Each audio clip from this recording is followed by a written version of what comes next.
विष्णुपादाय कृष्णपृष्ठाय भूतले श्रीमते भक्तिवेदांत स्वामी इति नामिने। नमस्ते सरस्वते देवे गौरवाणी प्रचारिणे निर्विशेष शून्यवादी पाश्चात्य दिशतारिणे। जय श्री कृष्ण चैतन्य प्रभु नित्यानंद श्री अद्वैत गदाधर श्रीवासादि गौर भक्तवृंद। हरे कृष्णा कृष्णा कृष्णा हरे हरे, हरे राम राम राम हरे हरे, हरे कृष्णा कृष्णा कृष्णा कृष्णा हरे हरे, हरे राम राम राम हरे हरे। हरे कृष्णा कृष्णा कृष्णा हरे हरे, हरे राम राम हरे हरे। जय राधा दामोदर राधे, जय राधा श्याम सुंदर राधे। जय राधे जय राधे जय राधे, जय श्री राधे निताई गौर हरि बोल, हरि बोल हरि बोल, निताई गौर हरि बोल। जय जय प्रभुपाद जय जय प्रभुपाद। जय जय गुरुदेव जय जय गुरुदेव। निताई गौर प्रेमानंदे हरि हरि बोल। मंगलाचरण करेंगे। ओम ज्ञानतिमिरान्धस्य ज्ञानाञ्जनशलाकया चक्षुरुन्मिलितं येन तस्मै श्रीगुरुवे नमः। श्रीचैतन्यमनोभीष्टं स्थापितं येन भूतले स्वयं रूपः कदा मह्यं ददाति स्वपदान्तिकं। वन्देऽहं श्रीगुरो श्रीयुतपदकमलं श्रीगुरून् वैष्णवांश्च श्रीरूपं साग्रजातं सगण रघुनाथान्वितं तं सजीवं साद्वैतं सावधूतं परिजनसहितं कृष्णचैतन्यदेवं श्रीराधाकृष्णपादान् सहगण ललिता श्रीविशाखान्वितांश्च।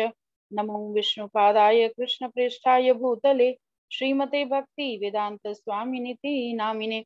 नमस्ते सारस्वते देवे गौरवाणी प्रचारिणे निर्विशेष शून्यवादी पाश्चात्य देश तारिणे। वाञ्छाकल्पतरुभ्यश्च कृपा सिन्धुभ्य एव च पतितानां पावनेभ्यो वैष्णवेभ्यो नमो नमः। नमो महावदान्याय कृष्ण प्रेम प्रदायते कृष्णाय कृष्ण चैतन्य नाम्ने गौरतीर्षे नमः। हे कृष्ण करुणा सिंधु दीनबंधो जगतपते गोपेश गोपिका कांत राधा कांत नमोस्तुते। तप्त कांचन गौरांगी राधे वृंदावनेश्वरी वृषभानुसुते देवी प्रणमामि हरिप्रिये। नीलाचल निवासाय नित्याय परमात्मने बलभद्र सुभद्राभ्याम जगन्नाथाय ते नमः। जय श्री कृष्ण चैतन्य प्रभु नित्यानंद श्री अद्वैत गदाधर श्रीवासादि गौर भक्त वृंद। हरे कृष्णा कृष्णा कृष्णा हरे हरे, हरे राम राम राम हरे हरे। नमो विष्णुपादाय कृष्ण पृष्ठाय भूतले श्रीमते नवयोगेंद्र स्वामिनिति नामिने। नमस्ते प्रभुपाद देवी नाम संकीर्तन प्रचारिणे निर्विशेष शून्यवादी समस्त देश तारिणे। सद्गुरु महाराज की जय। जगत गुरु श्रील प्रभुपाद की जय। अभी हम सब साथ में भगवत गीता महात्म्य करेंगे, क्योंकि महात्म्य पढ़ने के बाद भगवत गीता पढ़ने से उसका पूरा फल मिलता है।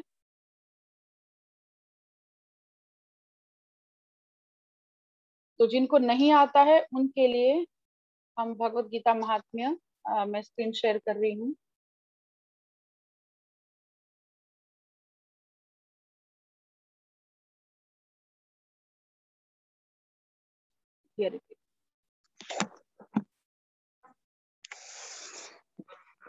गीता शास्त्रमिदं पुण्यं यः पठेत् प्रयतः पुमान् विष्णु पदमवाप्नोति भयशोकादिवर्जितः। गीताध्ययनशीलस्य प्राणायामपरस्य च नैव सन्ति हि पापानि पूर्वजन्म कृतानि च। मलिनिर्मोचनं पुंसां जलस्नानं दिने दिने सकृतिताम्बसि स्नानं संसारमलनाशनं। गीता सुगीता कर्तव्या किमन्ये शास्त्रविस्तरे या स्वयं पद्मनाभस्य मुखपद्माद्विनिसृता। भारतामृत सर्वस्वं विष्णु वक्त्राद्विनिसृतं। गीता गंगोदकं पीत्वा पुनर्जन्म न विद्यते। सर्वोपनिषदो गावो दुग्धा गोपाल नंदन। पार्थो वत्स सुधीर्भोक्ता दुग्धं गीतामृतं महत्। एकं शास्त्रं देवकी पुत्र गीतम् एको देवो देवकी पुत्र एव। एको मन्त्रस्तस्य नामानि यानि कर्मापि एकं तस्य देवस्य सेवा। हरे कृष्णा कृष्णा कृष्णा हरे हरे हरे राम राम राम हरे हरे। भगवद गीता महात्म्य की जय। अभी हम आगे बढ़ने से पहले सबका वेलकम करेंगे। मुझे स्क्रीन पे दिख रहे हैं अमित अग्रवाल प्रभु जी, नंद कुमार दास प्रभु जी, आनंद मूर्ति दास प्रभु और अनीता जी, अंकिता सचदेवा जी, चिन्मयी देवीदासी, भावेश प्रभु जी, जिनका शायद दीक्षित नाम है भावग्रही प्रभु, चिरायु दास जी, देवहूति देवीदास जी माता जी, जया पटेल जी, कमल गोपिका माता जी, कांतिवाला प्रभु जी, लावण्या कृष्णा, निधि पटेल माता जी और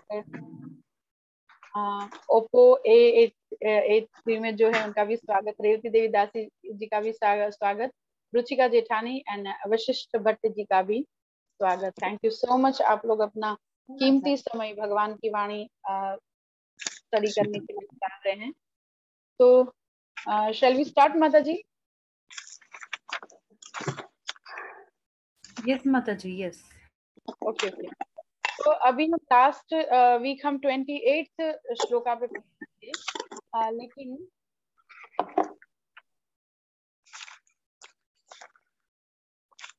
एक चीज मुझे आपसे शेयर करना था, और क्योंकि आप पढ़ पाए इसलिए मेरे पास तब पीडीएफ नहीं था तो हमने वो नहीं कर पाए थे, लेकिन आज आप सबके लिए वो पीडीएफ हमारे पास रेडी है, तो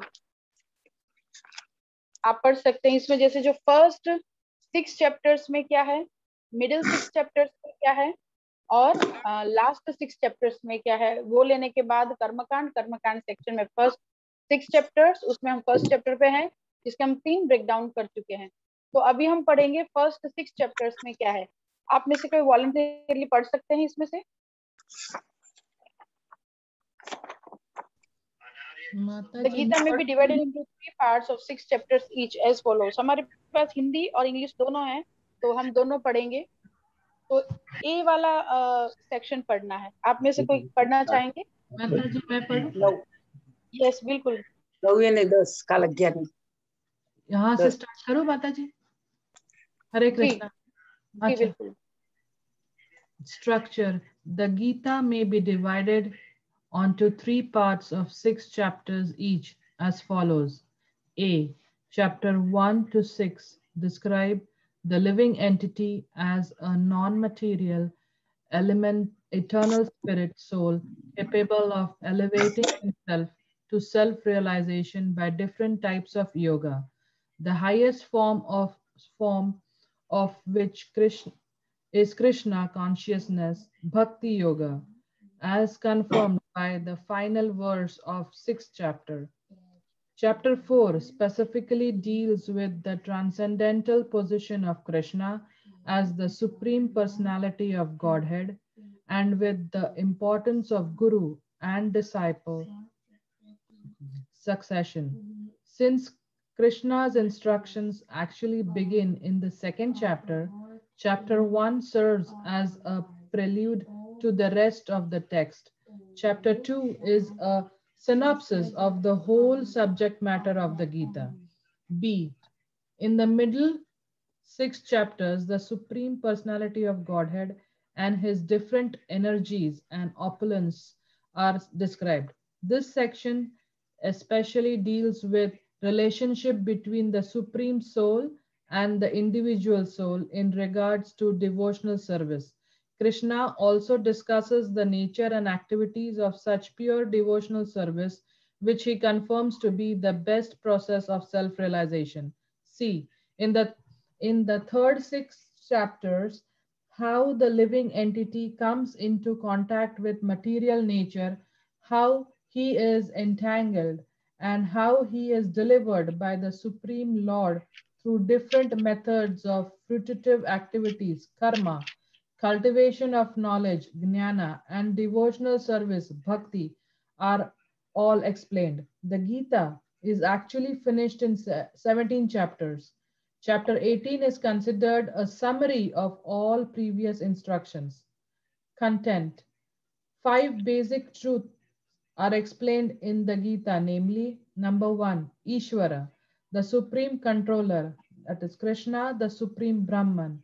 Number 2, Jiva, the living entity, also called as Atma or Jivatma. Number 3, Prakriti, or material nature. Number 4, Kala, that is time, the duration of existence of the complete manifestation of material nature. And number 5 is Karma, actively or more specifically material activity. Hari बोल। तो ये था हमारा एक page में पूरा भगवत गीता। जैसे हमने सीखा था कि what is the correct way of studying Bhagavad Gita, start with the big picture. तो ए बी सी, ए में है फर्स्ट 6 चैप्टर्स में क्या है, बी में है मिडिल 6 चैप्टर्स भक्ति योग में क्या है, और सी में है लास्ट 6 चैप्टर्स कर्म योग में क्या है। और 5 बेसिक ट्रूथ के बारे में बात हुआ है भगवत गीता में, उसकी बात हुई। अब सेम चीज आपके पास हिंदी में अवेलेबल है। Is it clear to all of you? Otherwise मैं पढ़ के बताऊं इधर, क्योंकि पीडीएफ में ऐसा ही आ रहा था, इससे क्लियर नहीं हो पाया। माता जी आप पढ़ी होंगी, दिख नहीं रहा सही से। Okay okay. अध्याय 1 से 6 तक में अभी मैं ये पढ़ रही हूँ, जो माता जी ने अभी इंग्लिश में पढ़ा उसी को हिंदी में हम ट्रांसलेट कर रहे हैं। अध्याय 1 से 6 तक में जीवात्मा को अभौतिक शाश्वत आत्मा के रूप में वर्णित किया गया है, जिसमें विभिन्न प्रकार के योगों द्वारा आत्म साक्षात्कार की प्राप्ति की क्षमता है, जिसका उच्चतम योग कृष्ण भावनामृत भक्ति योग ही है, जिसकी पुष्टि 6 अध्याय के अंत में की गई है। अध्याय 4 विशेषकर श्री कृष्ण को भगवान के रूप में, उनके दिव्य परम स्तर का तथा गुरु और परंपरा का बोध कराती है। यद्यपि अध्याय 2 में ही श्री कृष्ण के उपदेश वास्तविक रूप से आरंभ होते हैं। पहला अध्याय शेष श्लोकों के प्रति पूर्वाभास का कार्य करता है। अध्याय 2 गीता के संपूर्ण विषय वस्तु का सिंहावलोकन है। अब जब हम पढ़ते हैं, भले अब जब मैं पढ़ रही थी तो मे भी आपको ये थोड़ा सा रीडेबल लगा होगा, और जब आपकी नजर के सामने भी रहता है कोई भी चीज तो उसको हम अंडरस्टैंड कर पाते हैं सिर्फ सुनने की कंपेयर में। तो आप प्लीज थोड़ा सा ट्राई करिएगा अपनी स्क्रीन पर देख के पढ़ने का। मध्यम के 6 अध्याय 7 से 12 अध्याय जो हैं, भगवान तथा उनकी विभिन्न पराशक्तियों और ऐश्वर्य का वर्णन करते हैं। यह भाग विशेषतया परमात्मा तथा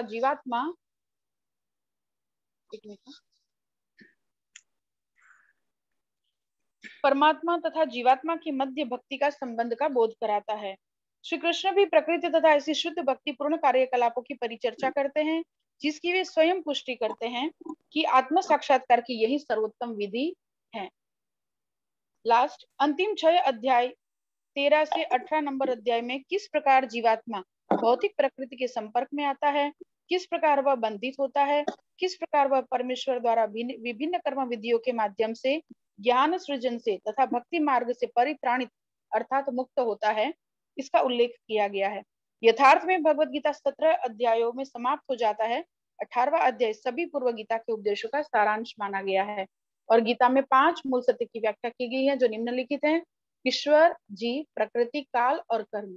ईश्वर परम नियंत्रक यानी कि कृष्ण परम ब्रह्म, जीव यानी जीवात्मा या आत्मा, प्रकृति यानी भौतिक प्रकृति, और काल यानी समय भौतिक प्रकृति के संपूर्ण अभिव्यक्ति के अस्तित्व की अवधि, एंड कर्म क्रियाकलाप विशेषतर भौतिक गतिविधि। और इसके बाद हमने overview and breakdown of each chapter को लिया है। इसमें हमने ये जो हम कर चुके हैं पिछली बार भी, लेकिन जब मैं पढ़ रही थी तो आपको थोड़ा सा अनअटेंटिव लग सकता है, लेकिन जब आपके सामने खुद को रीड करने के लिए कुछ होता है तो आप उस चीज से ज्यादा कनेक्ट हो पाते हैं, इसलिए यहाँ पे पीडीएफ आप लोगों के लिए हम लाए हैं। और दूसरा क्या है कि हम इंग्लिश और हिंदी दोनों को फॉलो करेंगे। इसका रीजन ये है कि हिंदी इतनी शुद्ध हिंदी हो जाती है कि हिंदी भाषी को भी कभी कभी समझ में नहीं आता है, और इंग्लिश कभी कभी आसान पड़ता है। तो दोनों का कॉम्बिनेशन लेके चलेंगे तो शायद अंडरस्टैंडिंग और क्लियर होगी। माता जी, is it okay with all of you अगर हम इंग्लिश और हिंदी दोनों को लेके चले? यस माता जी। ओके, तो फर्स्ट चैप्टर देखिए, ये अगर आप देखेंगे कि एक चैप्टर ये बस इतना सा है, फर्स्ट चैप्टर पूरा ये जो हमको दिख रहा है स्क्रीन पे, बस ये पूरा फर्स्ट चैप्टर है। तो Dhritarashtra question Sanjay about the events that took place at Kurukshetra. अभी तक हम जो देख चुके हैं 1 से लेके 27 श्लोका, जिसमें फर्स्ट ब्रेकडाउन था प्रिपरेशन फॉर वॉर 1 से 13 श्लोका। उसमें क्या था, 3 लाइन में हम बता सकते हैं। Sanjay describes how Duryodhan using diplomacy solves a dilemma of encouraging Drona without insulting Bhishma and others. Bhishma realizes his soldiers with the sound of his conch shell, yet the symbolism of the conch shell indicates their defeat.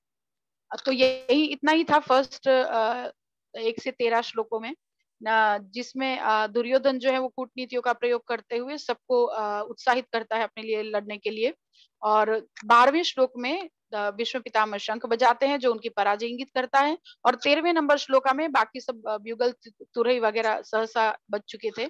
और science of victory में 14 to 20 shloka Sanjay describes various signs of victory for the Pandava army, especially the transcendental sound of the conch shells of Krishna and Arjuna, which shatter the hearts of the sons of Dhritarashtra. तो ये 3 line में हम ये 14 से लेके 20 श्लोकों का breakdown बोल सकते हैं। और क्योंकि आगे ये हिंदी में सेम चीज आने वाली है इसलिए हम ट्रांसलेट नहीं कर रहे हैं अभी। कृष्णा एज भक्त वत्सला 21 to 27 श्लोका में है। देखिए 14 to 20 में था विजय के चिन्ह। अब 21 से 27 में है कि अर्जुन जी बोलते हैं भगवान कृष्ण को कि दोनों सेनाओं के बीच में मेरे रथ को ले चलिए। Krishna appears as the chariot driver of Arjuna, revealing his quality as Bhakta Vatsala, not as the Supreme Lord. Arjuna orders Krishna to place his chariot between the two armies as he wants to see who is present there. Seeing those assembled for battle, Arjuna becomes hesitant to fight. तो इतना हम देख चुके हैं अभी तक, और आज हम देखने वाले हैं 28 से 46 नंबर श्लोका में क्या है। तो reasons of not to fight हैं कि वो क्यों नहीं लड़ना चाहते थे, तो इस पे हम आएंगे क्योंकि अभी इसका वो बाकी है, इसलिए हम ओके अभी ये शायद हिंदी का अभी इसमें शो नहीं कर रहा है, तो नेक्स्ट टाइम हम हिंदी का भी साथ में लेके चलेंगे। ओके अभी फर्स्ट चैप्टर आपकी स्क्रीन पे है, पीडब्ल्यू प्रिपरेशन फॉर वॉर 1 से 13 श्लोका, एसवी science of victory 14 to 20 shloka, Krishna is Bhaktavatsala 7 shloka 21 से 27, और आज हम स्टार्ट करने जा रहे हैं 28 से 46 अर्जुनास डाउट्स। तो आगे हम शुरू करेंगे, और क्लास का पैटर्न ऐसे रहेगा कि हर बार हम क्लास शुरू करने से पहले एक बारी नेक्स्ट जो ब्रेकडाउन है उसका कोई भी एक श्लोका हम में से 2-3 लोग बोलने का प्रयास करेंगे। 28 नंबर श्लोका ही बोल देते हैं। अर्जुन उवाच दृष्टम एवं स्वजनम कृष्ण युयुत्सुम समुपस्थितम सीदंती मम गात्राणि मुखम च परिशुष्यति। आप में से 2-3 भक्त लोग इसको बोल सकते हैं श्लोका को।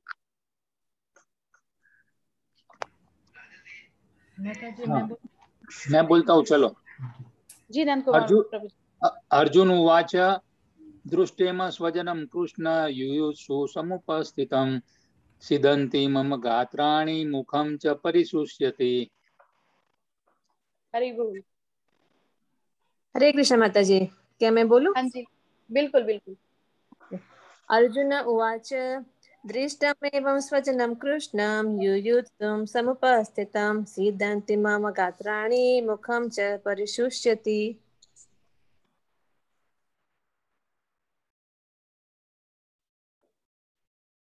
हरे कृष्ण माता जी, मैं बोलूं माता जी?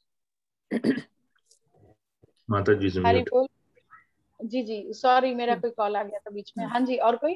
जी हाँ, देवहूति माता जी। मैं बोलूं माता जी? जी कमल माता जी। हाँ। अर्जुन उवाच द्रष्टुमेवं स्वजनं कृष्ण युयुत्सुं समुपस्थितं सीदन्ति मम गतराणि मुखं च परिशुष्यसि। हरी बोल परिशुष्यति। थैंक यू सो मच कमल माता जी। लास्ट और कोई ट्राई कर सकते हैं? माता जी मैं ट्राई करूं? यस यस बिल्कुल।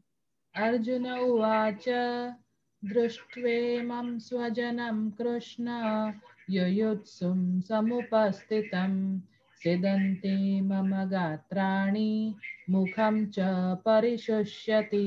हरे कृष्ण। हरी बोल। थैंक यू सो मच माता जी। अभी इसमें जो है क्या क्या आने वाला है, आप में से सबको आइडिया तो होगा कि क्या क्या रीजंस थे फॉर नॉट टू फाइट। वो क्यों नहीं लड़ना चाहते थे? किसी को आइडिया? कितने कारण थे कि वो नहीं लड़ना चाहते थे? वो अपने स्वजनों को नहीं मारना चाहता था। 5 कारण थे। 5 कारण थे, क्या क्या? फर्स्ट इज ए कंपैशन हरी बोल। and then confusion, no enjoyment, well, means third is the and not, I don't know, I don't remember in the serial, but then Okay. destruction of the family. Yes, here it is. Compassion. First reason is compassion. Arjuna, being a soft-hearted devotee, becomes overwhelmed with compassion and forgets himself when he sees his relatives before him. He has become fearful due to a material conception of life. Second reason is enjoyment. He argues that he will not be able to enjoy his kingdom if it is won at the cost of his lives of the lives of his family members. He fears sinful reactions for killing his kinsman. Third reason, saintliness and fear of sinful reactions. Arjuna argues that killing one's family is sinful and will lead to hell. The higher principle is that the real religion is whatever Krishna says or wants. And fourth reason is destruction of family. Arjuna further argues that the destruction of the dynasty will lead to unchaste women, unwanted children, and the end of spiritual culture.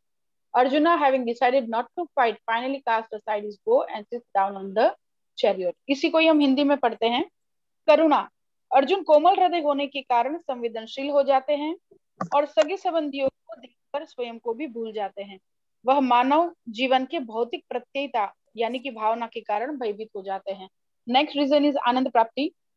वे तर्क करते हैं कि यदि उनके परिवारजन के जीवन हरण के मूल्य पर विजय प्राप्त होती है तो ऐसे साम्राज्य से उन्हें कोई सुख नहीं मिलेगा। वे स्वजनों की हत्या करने के कारण पापपूर्ण प्रतिक्रिया से भयभीत हैं।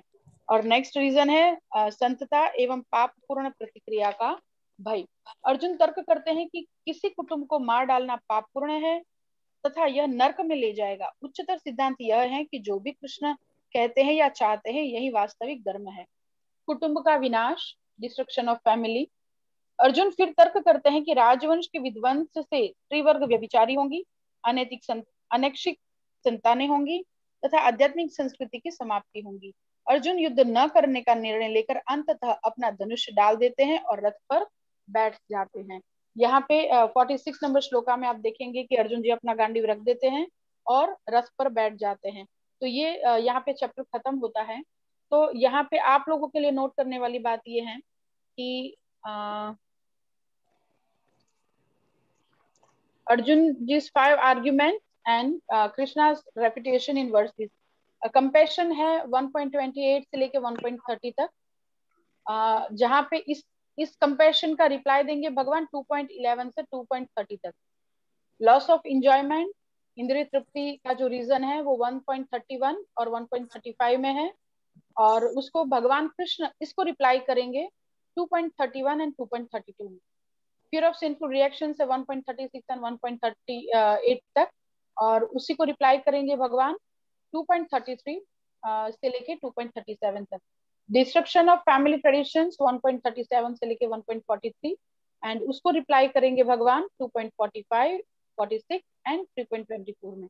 एंड इनडिसीजन अनिर्णयात्मकता आएगा वर्सेस 2.6 में। तो ये आप नोट डाउन कर सकते हैं कि कौन कौन से रीजन कौन कौन से श्लोक में है और भगवान कृष्ण उसका रिप्लाई कौन से श्लोक में देते हैं। तो हम शुरू कर रहे हैं अब इसका शॉर्ट एक्सप्लेनेशन। अर्जुन उवाच। अब तक हम देख चुके हैं कि अर्जुन जी क्यों देखना चाहते थे दोनों सेनाओं के बीच में, क्या देखना चाहते थे वो? सामने युद्ध करने वाले कौन कौन है वो देखना चाहते थे। युद्ध करने वाले कौन कौन है, क्या उनका समझौता करने का कोई इरादा था? नहीं नहीं नहीं, बिल्कुल नहीं। हरि बोल। तो वो क्या कह रहे हैं यहाँ पे 28 श्लोक का हम ट्रांसलेशन वो अनुवाद पढ़ रहे हैं। अर्जुन ने कहा, हे कृष्ण, इस प्रकार युद्ध की इच्छा रखने वाले अपने मित्रों तथा संबंधियों को अपने समक्ष उपस्थित देखकर मेरे शरीर के अंग कांप रहे हैं और मेरा मुंह सूखा जा रहा है। तो यहाँ पे देखिए एक बहुत सुंदर बात है कि जो दुर्योधन है उसको अपने भी पराये लग रहे हैं और जो अर्जुन जी हैं उनका देखिए सेंटली नेचर कि उनको पराये भी अपने लगते हैं। स्वजन्म यहाँ पे बताया गया है कि उनको पराये भी अपने लगते हैं।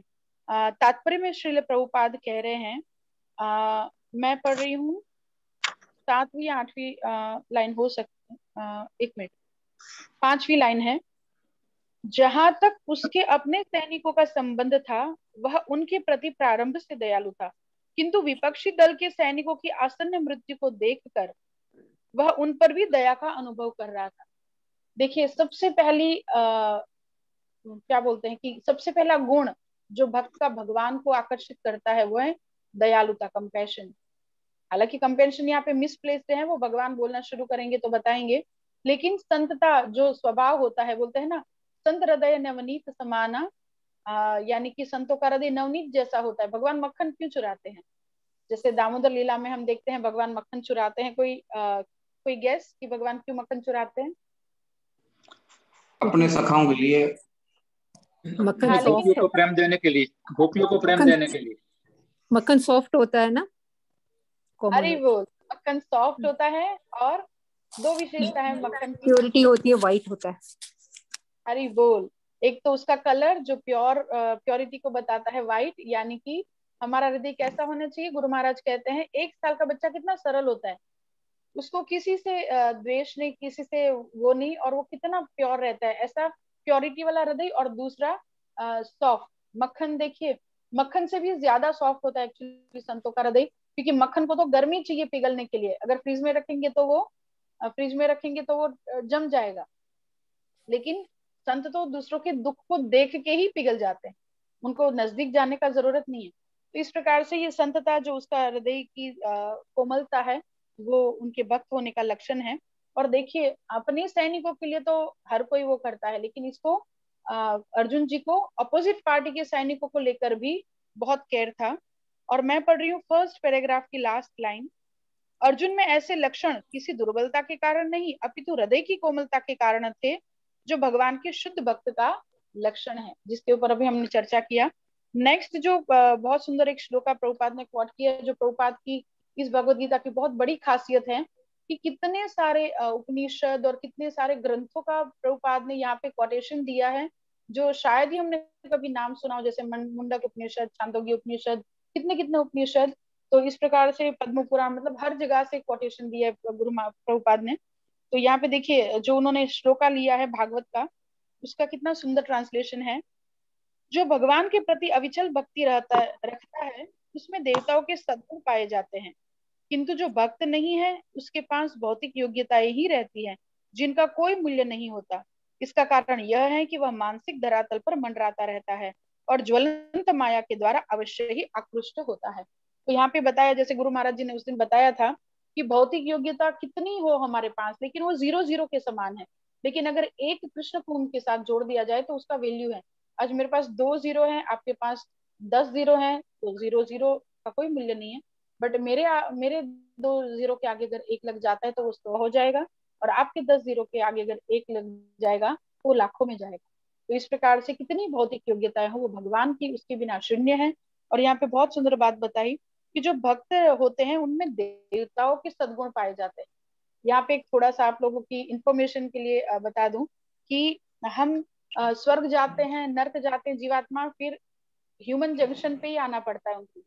तो उसमें भी स्वर्ग रिटर्न लोगों का भी कुछ निशानी होती है, कुछ उनके बिहेवियर में वो रहता है, जैसे यहाँ पे लिखा है कि देवताओं के सद्गुण पाए जाते हैं। और पद्म पुराण में विधान है कि जो लोग ग्लास लेता जाओ अंदर। नर्क से रिटर्न होते हैं ना, उनमें भी कुछ उनकी भी निशानियां होती हैं। तो आपकी इंफॉर्मेशन के लिए वो शेयर करना चाहूंगी पद्म पुराण का श्लोक है। कार्पण्य वृत्ति स्वजनेषु निंदा, कुचैलता निच जनेषु भक्ति, अतीव रोष कटुता कटुका च वाणी, नरक नरस्य चिह्नम नरकागतस्य। यानी कि नरक आगतस्य पद्म पुराण का श्लोक है। नरक से आने वाले लोगों की विशेषता, उनके स्वभाव का क्या विलक्षणता रहती है। नरक से आए हुए लोग के लक्षण अत्यंत क्रोध, कटु वचन बोलना, दरिद्रता, स्वजनों से वैर, नीचों का संग और कुलहीन की सेवा, ये पाए जाते हैं जो नरक रिटर्न लोग होते हैं उनमें लक्षण। और फिर स्वर्ग के भी आप जानना चाहेंगे कि स्वर्ग रिटर्न होते हैं उनके बिहेवियर कैसे होते हैं, तो उसमें उसके लिए भी श्लोक है। स्वर्ग स्थित नामहि जीवलोके चत्वारि तेषां हृदयेव सन्ति, दानम प्रशस्ता मधुरा च वाणी, देवार्चनम ब्राह्मण तर्पणम च। यानी कि स्वर्ग से लौटकर आए लोग दान करने में प्रवृत्ति, मधुर वाणी बोलना और देवताओं का पूजन व ब्राह्मणों को संतुष्ट रखना, ये सब स्वर्ग रिटर्न लोगों का वो है। लेकिन इसका मतलब ये नहीं है कि हम अपने आसपास के लोगों को इवेल्युएट करना शुरू कर दें। मैं अपने आप को इवेल्युएट करूं कि क्या मैं स्वर्ग रिटर्न हूँ कि मैं नर्क रिटर्न हूँ। एनीवेज हम कहीं से भी रिटर्न है, ये तो एक आपकी इन्फॉर्मेशन के लिए था। बाकी हम कहीं से भी रिटर्न है, कहाँ से आए वो नहीं सोचना है, कहाँ जाना है उसकी तैयारी करनी है। जैसे हमने आगे की क्लास में भी सोचा था कि डिस्कस किया था कि अगर कोई व्यक्ति कुएं में गिर जाता है तो वो ये नहीं सोचेगा कि किसने धक्का मारा, कुएं में कितनी ईंटें हैं, कितनी सीमेंट लगी होगी, कितना गहरा पानी होगा, कितने मगरमच्छ होंगे। वो यही सोचेगा कि मैं कुएं में गिरा हूं तो बाहर कैसे निकलूं। तो बाहर निकलने का मेन मोटिव होना चाहिए। उस प्रकार से हम भवसागर में कहाँ से आए, कैसे आए, ये सोचने से अच्छा भी इधर से कैसे निकला जाए शुद्ध भक्ति निष्काम भक्ति के द्वारा, उसके ऊपर ध्यान देना है। 29 नंबर श्लोका, मेरा सारा शरीर कांप रहा है और रोंगटे खड़े हो रहे हैं, मेरा गांडीव धनुष मेरे हाथ से सरक रहा है और मेरी त्वचा जल रही है। देखिए श्लोका चेंज हुआ है। अभी वो अपने शरीर के वो बता रहे हैं कि मुझे क्या क्या फील हो रहा है, लेकिन यहाँ पे भौतिक भय अर्थात जीवन की हानि के कारण है। यानी कि यहाँ पे थोड़ा सा देहात्म बुद्धि के कारण है। पहला जो उनका जो शोक था, करुणा था, वो भक्त के स्वभाव के कारण था। अब यहाँ पे जो है वो देहात्म बुद्धि, यानी कि वो शरीर को ही आत्मा मान रहे हैं, इसलिए उनको भय लग रहा है कि ये सबको मैं खो बैठूंगा, तो उसके कारण है। तो इसीलिए तात्पर्य में प्रभुपाद लिखते हैं, 3rd नंबर लाइन में पढ़ रही हूँ, इस अवस्था में अर्जुन के जो लक्षण है वे भौतिक भय अर्थात जीवन की हानि के कारण है। तो यहाँ पे इनको क्या क्या हो रहा है ये हम एक उसके द्वारा देखते हैं।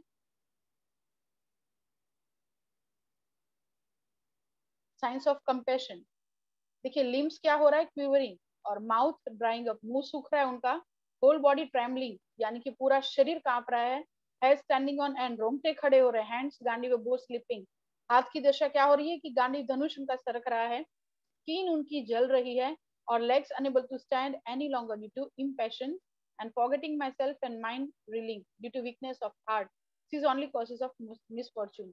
ये 28 से लेकर 30 नंबर श्लोका तक उनके शरीर में ये उनको फील हो रहा है जो वो भगवान कृष्ण के साथ शेयर कर रहे हैं। और यहाँ पे देखिए एक चीज देखने वाली है कि उनके अंदर ये भय क्यों है। जब भगवान कृष्ण उनके साथ है तो भय कैसा। तो यहाँ पे इस चीज का भय है कि अभी तक शरणागति नहीं है। तो भगवान के जैसे वो दो पंछियों वाला जो हम बहुत बार जो एग्जाम्पल सुनते हैं कि हृदय में दो पक्षी हैं, एक आत्मा एक परमात्मा। जब तक आत्मा भगवान के सन्मुख नहीं हो जाता वो दुख पाता है, जब तक विमुख रहता, सॉरी हाँ, जब तक सन्मुख नहीं हो जाता तब तक वो दुख पाता है, और विमुख है तब तक दुख पाएगा, जब सन्मुख हो जाएगा तो वो सुखी हो जाएगा। तो भगवान कृष्ण जस्ट उनके बाजू में है, लेकिन फिर भी अर्जुन दुखी है। क्यों? क्योंकि वो उनसे सन्मुख नहीं है। तो और यहाँ पे देखिए चिंता जो है वो, चिंता और चिता में केवल एक बिंदु मात्र का फर्क है। चिंता ही चिता समायुक्त बिंदु मात्र विशेषतः सजीवम दहते चिंता निर्जीवम दहते चिता। यानी कि चिंता और चिता में केवल एक बिंदु मात्र का फर्क है, लेकिन जीवित व्यक्ति को चिंता जलाती है और मृत व्यक्ति को चिता जलाती है। इसीलिए देखिए 6 नंबर पे है स्किन बर्निंग, उनकी त्वचा जल रही है। क्यों जल रही है? क्योंकि उनको चिंता है। तो अगर हम अपने इस बिंदु को हटाना चाहते हैं तो भगवान कृष्ण की शरण में जाना पड़ेगा। भजहु रे मन श्री नंद नंदन अभय चरणारविंद रे। अभय हमको केवल भगवान दे पाएंगे, तो उनके शरण में जाने से हम सब भी अभय हो जाएंगे। तो इस प्रकार से ये जो उनके शरणागति नहीं है, इसलिए वो अभी तकलीफ में है। 30 नंबर श्लोका। मैं यहाँ अब और अधिक खड़ा रहने में असमर्थ हूँ, मैं अपने को भूल रहा हूँ और मेरा सिर चकरा रहा है। हे कृष्ण, मुझे तो केवल अमंगल के कारण दिख रहे हैं। भगवान जो सब मंगल के कारण है, लेकिन उनको भगवान साथ में रहते हुए भी अमंगल दिख रहे हैं। कारण यही है कि वो अगेन भगवान से विमुख है। तो यहाँ पे 31 नंबर श्लोका से लेके 35 नंबर श्लोका तक लॉस ऑफ एंजॉयमेंट रीजन आएगा कि उनके नहीं लड़ने का कारण क्या है? इंद्रिय तृप्ति। वो कैसे? हे कृष्ण, इस युद्ध में अपने ही स्वजनों का वध करने से न तो मुझे कोई अच्छाई दिखती है और न मैं उससे किसी प्रकार की विजय, राज्य या सुख की इच्छा रखता हूँ। देखिए, अगर राज्य के लिए वो लड़ रहे होते ना, तो राज्य मिलने से वो खुश हो जाते, लेकिन उनकी प्रॉब्लम कुछ और है। वो क्या है? देखिए, तात्पर्य में प्रभुपाद लिखते हैं, 4th लाइन में पढ़ रही हूँ। कहा जाता है कि 2 प्रकार के मनुष्य परम शक्तिशाली तथा ज्वाजल्यमान सूर्य मंडल में प्रवेश करने के योग्य होते हैं। यह एक तो क्षत्रिय जो कृष्ण की आज्ञा से युद्ध में मरता है, तथा दूसरा सन्यासी जो आध्यात्मिक अनुशीलन में लगा रहता है। मैं पढ़ रही हूँ लास्ट 8 लाइन्स ऑफ 31 नंबर तात्पर्य। जो लाइन्स हम पढ़ेंगे, क्योंकि हम ओवरव्यू ले रहे हैं तो थोड़ा फास्ट जाते हैं, कुछ बीच बीच की लाइन्स हम कनेक्ट होने के लिए पढ़ते हैं। अगर आपको ठीक लगे तो आप अंडरलाइन भी कर सकते हैं अपनी अपनी भगवत गीता में। मैं पढ़ रही हूँ 31 नंबर श्लोका तात्पर्य का लास्ट 8 लाइन्स। उसने तो वन जाने का निश्चय कर लिया जहां वह एकांत में निराशापूर्ण जीवन काट सके, किंतु क्षत्रिय होने के नाते उसे अपने जीवन निर्वाह के लिए राज्य चाहिए, क्योंकि क्षत्रिय कोई अन्य कार्य नहीं कर सकता। किंतु अर्जुन के पास तो राज्य कहाँ है? उसके लिए तो राज्य प्राप्त करने का एकमात्र अवसर है कि अपने बंधु बांधवों से लड़कर अपने पिता के राज्य का उत्तराधिकार प्राप्त करे, जिसे वह करना नहीं चाह रहा है। इसीलिए वह अपने को जंगल में एकांतवास करके निराशा का एकांत जीवन बिताने के योग्य समझता है। देखिए, युद्ध क्यों चाहिए था? पहला तो उनको राज्य चाहिए था, जो उनका अधिकार था, ये न्याय का लड़ाई था। और दूसरा आपसी कलह को मिटाना था, जो बचपन से फेस हो रहा था। और मदर कुंती जो क्षमा की देवी हैं, माता द्रौपदी भी जो क्षमा की देवी हैं, और यही गुण भगवान को उनका आकर्षित करता है। तो फिर क्यों वो युद्ध चाहती थी? तो माता कुंती भी 2 कारणों से युद्ध चाहती थी। एक तो उनकी पुत्र वधु माता द्रौपदी को वस्त्र हरण करने का जो सीन हुआ था, उस बात को लेकर युद्ध जरूरी था। और दूसरा, भगवान कृष्ण को दुर्योधन लोगों ने बंदी बनाना चाहा था, तो इस कारण से भी युद्ध जरूरी था। तो इस प्रकार से ना चाहते हुए भी युद्ध तक बात तुल पड़ी थी। और अर्जुन जी को ये बिल्कुल भी अब गवारा नहीं था कि अपनों के भोग पे हम कोई भी इंद्रिय तृप्ति करें। 32, 33, 34 और 35 उसका अनुवाद में पढ़ रही हूँ। हे गोविंद, हमें राज्य, सुख अथवा इस जीवन से क्या लाभ, क्योंकि जिन सारे लोगों के लिए हम उन्हें चाहते हैं वे ही इस युद्ध भूमि में खड़े हैं। हे मधुसूदन, जब गुरुजन, पितृगण, पुत्रगण, पितामह, मामा, ससुर, पौत्रगण, साले तथा अन्य सारे संबंधी अपना अपना धन एवं प्राण देने के लिए तत्पर हैं और मेरे समक्ष खड़े हैं, तो फिर मैं इन सबको क्यों मारना चाहूंगा, भले ही वे मुझे क्यों न मार डाले। हे जीवों के पालक, मैं इन सबों से लड़ने को तैयार नहीं, भले ही बदले में मुझे तीनों लोग क्यों न मिलते हो। इस पृथ्वी की तो बात ही छोड़ दे, भला धृतराष्ट्र के पुत्रों को मारकर हमें कौन सी प्रसन्नता मिलेगी। देखिए, यहाँ पे कभी कभी भक्त भी इम्पोज करते हैं, भगवान को कुछ फील करवाते हैं। जैसे यहाँ पे वो गोविंद शब्द जो है उसका मिस यूज कर रहे हैं। गोविंद क्यों कहा उन्होंने भगवान को? देखिए, वैसे तो भगवान कृष्ण का नाम कृष्ण है, अर्जुन जी का नाम अर्जुन है, लेकिन संजय जी जिस नाम से पुकारते हैं और भगवान कृष्ण और अर्जुन जो एक दूसरे को जिस जिस नाम से पुकारते हैं उसका सिचुएशनल अर्थ बनता है। तो यहाँ पे सिचुएशनल अर्थ क्या है, उसका सिचुएशनल मीनिंग क्या है कि वो क्यों गोविंद कह रहे हैं, कि गोविंद का अर्थ होता है कि इंद्रियों को सुख देने वाला। तो आप तो मेरी इंद्रियों को सुखा रहे हैं, आप तो मेरी इंद्रियों को जला रहे हैं, मैं बहुत तकलीफ में हूँ, और आप गोविंद है तो जैसा मैं चाहता हूँ आप वैसा करिए। वैसे आप वो उनको इम्पोज कर रहे हैं। जैसे तात्पर्य में भी प्रभुपाद लिखते हैं सेकंड लाइन में, इस विशिष्ट विशिष्ट शब्द का प्रयोग करके अर्जुन संकेत करता है कि कृष्ण यह समझे कि अर्जुन की इंद्रियां कैसे तृप्त होंगी। और दूसरा लास्ट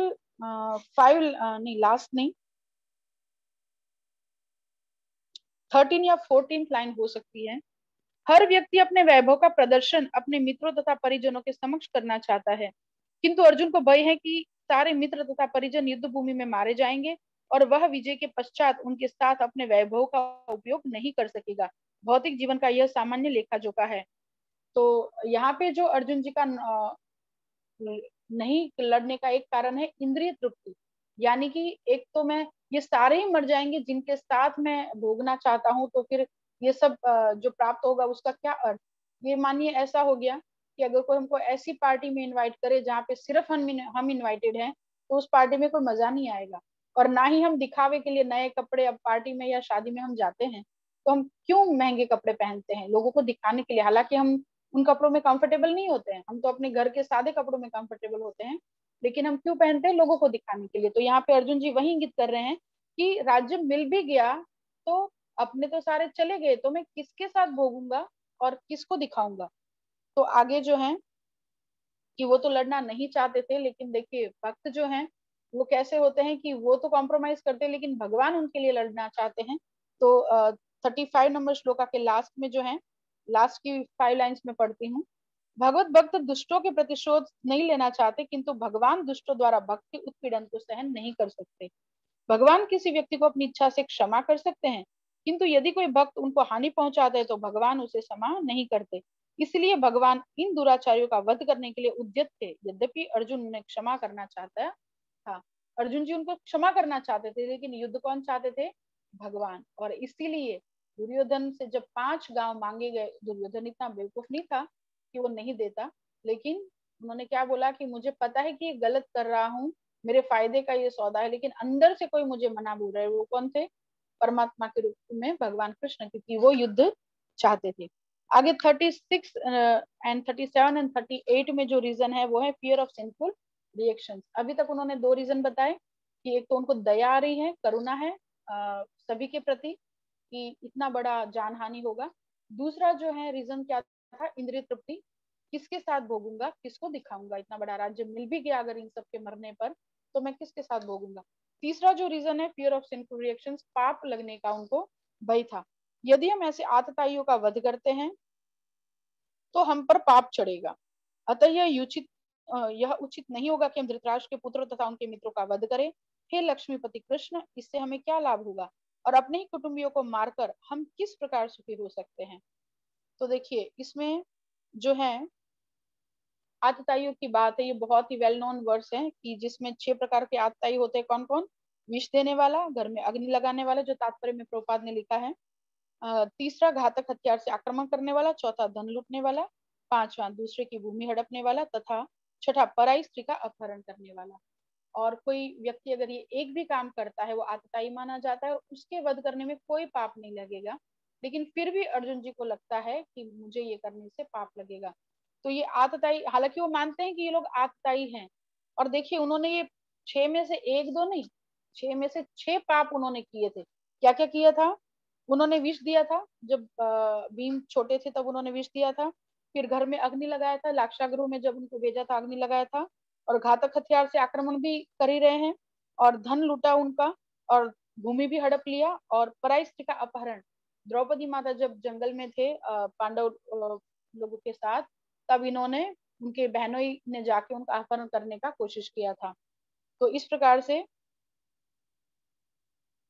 वो नहीं चाहते थे। अंततः तब जब सारा राज्य तथा उससे प्राप्त सुख स्थायी नहीं है, तो फिर अपने स्वजनों को मारकर वह अपने ही जीवन तथा शाश्वत मुक्ति को संकट में क्यों डाले। उनको लग रहा था कि अगर राज्य भी मिल गया तो वो भी शॉर्ट टेम्पर्ड होगा, तो मैं थोड़े टाइम के राज्य के लिए इतना बड़ा पाप क्यों मोल लूं कि मैं अपने ही स्वजनों को मारूं। तो आगे बताते हैं यहाँ पे माधव। और देखिए बहुत सुंदर एक बात यहाँ पे मिस हो गई 32, 33, 34 एंड 35 में। देखिए 34 का संस्कृत श्लोक अगर आप देखेंगे तो लास्ट वर्ड है मधुसूदन, और 35 का लास्ट वर्ड है जनार्दन। इसका अर्थ है कि मधुसूदन। मधुसूदन क्यों बोला उन्होंने भगवान को? कि मधु नाम के राक्षस को मारने वाले भगवान। और यहाँ पे जनार्दन, जनार्दन का भी दो अर्थ होता है, एक तो जन का पालन करने वाले और जन का वध करने वाले। तो अर्जुन जी यहाँ पे क्या भगवान को इंगित कर रहे हैं उनको मधुसूदन बोल के, कि आपने तो राक्षसों को मारा था, आप मुझे भी बोलेंगे मैं राक्षसों को मार दूंगा, लेकिन आप तो किसको मारने के लिए बोल रहे हैं?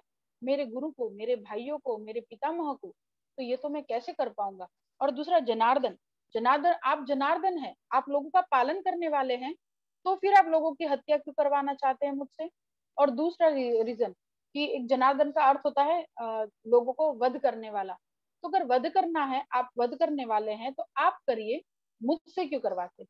और 36 नंबर श्लोका में वो भगवान को बोलते हैं मधुसूदन, माधव।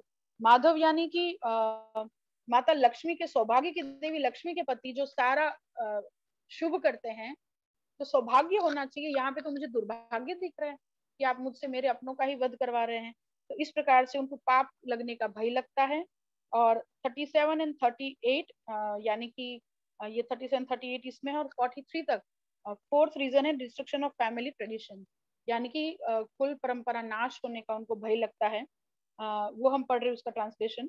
हे जनार्दन, यद्यपि लोभ से अभिभूत चित्त वाले ये लोग अपने परिवार को मारने या अपने मित्रों से द्रोह करने में कोई दोष नहीं देखते, किंतु हम लोग जो परिवार के विनष्ट करने में अपराध देख सकते हैं, ऐसे पाप कर्मों में प्रवृत्त क्यों हूँ।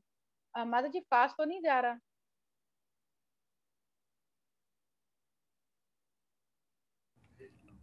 किसी को भी पास तो नहीं लग रहा? नहीं माता जी। नहीं माता जी, आज तो सही है। Okay, thank you. Okay Lavanya माता जी, थैंक यू फॉर रिप्लाइंग। अगर कुछ भी आपको लगता है कि मैं फास्ट जा रही हूँ या कोई चीज क्लियर नहीं हो पा रही है, तो प्लीज आप मुझे बीच में भी स्टॉप कर सकते हैं। थैंक यू देवती माता जी फॉर रिप्लाइंग। तो क्या बोलते हैं कि एक तो उनको कुल का नाश दिखते हुए दिख रहा है, होते हुए दिख रहा है, और दूसरा कौरवों के प्रति मित्र दोह का पाप लगने का भी उनको भय लग रहा है। हे जनार्दन, यद्यपि लोभ से अभिभूत चित्त वाले ये लोग अपने परिवार को मारने या मित्रों से द्रोह करने में कोई दोष नहीं देखते, किंतु हम लोग जो परिवार के विनष्ट करने में अपराध देख सकते हैं, ऐसे पाप कर्मों में क्यों प्रवृत्त हो। आप में से सबको रिक्वेस्ट है, अगर आप लोग अपनी अपनी भगवत गीता साथ में लेके बैठेंगे तो ये आपको बहुत हेल्पफुल हो सकेगा। अपनी जहाँ पे मैं पढ़ती हूँ, आप लोग अपनी अपनी जगह पे अपनी भगवत गीता को ओपन रख के पढ़ सकते हैं, बहुत कॉन्सेप्ट क्लियर होंगे। क्योंकि हगरे यशोदामी माता जी हमेशा समझाते हैं कि माइंड को इजी चीजें बहुत जल्दी समझ में आती हैं। आप अपने सामने कलरफुल बुक्स रख सकते हैं, आप अपनी खुद की भगवत गीता में पढ़ सकते हैं, अंडरलाइन कर सकते हैं, हाईलाइटर यूज कर सकते हैं, इससे थोड़ा इजी लगेगा। मैं पढ़ रही हूँ तात्पर्य की फर्स्ट लाइन। क्षत्रिय से यह आशा नहीं की जाती कि वह अपने विपक्षी दल द्वारा युद्ध करने या जुआ खेलने का आमंत्रण दिए जाने पर मना करे। ऐसी अनिवार्यता में अर्जुन लड़ने से नकार नहीं सकता, क्योंकि उसको दुर्योधन के दल ने ललकारा था। यहाँ पे अर्जुन जी ये भूल रहे हैं कि क्षत्रिय को ललकारने पर उसको जाना चाहिए, जाना पड़ता है, और वो चीज वो यहाँ पे भूल रहे थे। 39 नंबर श्लोका, कुल का नाश होने पर सनातन कुल परंपरा नष्ट हो जाती है। देखिए 39, 40, 41, 42 एंड 43 कुल परंपरा नाश कैसे होगी उसका सीक्वेंस बताते हैं। अब हमको लग सकता है, जैसे अगर हम युद्ध को बताते हैं कि अर्जुन जी को ये डर लग रहा था कि कुल परंपरा नाश हो जाएगी, तो बोलते हैं कि लड़ने का और कुल परंपरा से क्या लेना देना। तो वही सीक्वेंस यहाँ पे बता रहे हैं 39 से लेके 43 तक, ध्यान से सुनिएगा। कुल का नाश होने पर सनातन कुल परंपरा नष्ट हो जाती है और इस तरह शेष कुल भी अधर्म में प्रवृत्त हो जाता है। 40 नंबर श्लोका, हे कृष्ण, जब कुल में अधर्म प्रवृत्त हो जाता है तो कुल की स्त्रियां दूषित हो जाती हैं और स्त्रीत्व के पतन से हे वृषिवंशी अवांछित संतानें उत्पन्न होती हैं। नेक्स्ट 41 नंबर श्लोका, अवांछित संतानों की वृद्धि से निश्चय ही परिवार के लिए तथा पारिवारिक परंपरा को विनष्ट करने वालों के लिए नारकीय जीवन उत्पन्न होता है। ऐसे पतित कुलों के पुरखे पितर लोग गिर जाते हैं, क्योंकि उन्हें जल तथा पिंडदान देने की क्रियाएं समाप्त हो जाती हैं। 42 नंबर श्लोका। जो लोग कुल परंपरा को विनष्ट करते हैं और इस तरह अवांछित संतानों को जन्म देते हैं, उनके दुष्कर्मों से समस्त प्रकार की सामुदायिक योजनाएं तथा पारिवारिक कल्याण कार्य विनष्ट हो जाते हैं। 43 नंबर श्लोका। हे प्रजापालक कृष्ण, मैंने गुरु परंपरा से सुना है कि जो लोग कुल धर्म का विनाश करते हैं वे सदैव नरक में वास करते हैं। अब ये जो फैमिली डिस्ट्रक्शन है उसको हम एक चार्ट की नजर से उसकी हेल्प से देखते हैं, ताकि चीज और आसान हो सके उसको समझना। देखिए ले, फैमिली डिस्ट्रक्शन कैसे होता है। The superiors are killed, destruction of the dynasty. जब बड़े लोग मर जाते हैं तो बड़े लोग ही हमको आगे की कुल परंपरा बताते हैं, आगे का रिचुअल्स बताते हैं। जैसे घर में अगर न्यूक्लियर फैमिली है, अगर बड़ी फैमिली है तो भी कोई बात नहीं, लेकिन जब घर में डेथ हो जाती है या घर में शादी होती है तो हम बड़ों का ही सहारा लेते हैं। जैसे गुजराती में कहावत है ना, गरड़ा गाड़ा वाड़े, यानी कि जब भी कोई प्रॉब्लम आती है तो बड़े ही बचा सकते हैं। तो इस प्रकार से जब सुपीरियर्स मर जाते हैं तो डिस्ट्रक्शन ऑफ डायनेस्टी हो जाता है, और वो क्या लीड करता है, destruction of the eternal family tradition. वैदिक रिचुअल्स विल स्टॉप। वैदिक रिचुअल स्टॉप कैसे हो जाएंगे, क्योंकि नेक्स्ट श्लोका में बताया था 40 नंबर श्लोका में कि हे कृष्ण, जब कुल में अधर्म प्रमुख हो जाता है तो कुल की स्त्रियां दूषित हो जाती है। देखिए स्त्रियों के विषय में क्या बोला है कि कुल में अधर्म प्रमुख हो जाता है, क्योंकि आगे के रिचुअल स्टॉप हो गए जब वैदिक ट्रेडिशंस, फैमिली ट्रेडिशंस, क्योंकि जब बड़े बताने वाले ही नहीं रहे तो फिर वो रिचुअल स्टॉप हो जाएंगे और जब स्त्रियां अकेली हो जाएंगी। देखिए प्रभुपाद यहाँ पे लिखते हैं कि कुछ निठल्ले लोग होते हैं, मैं पढ़ रही हूँ तात्पर्य में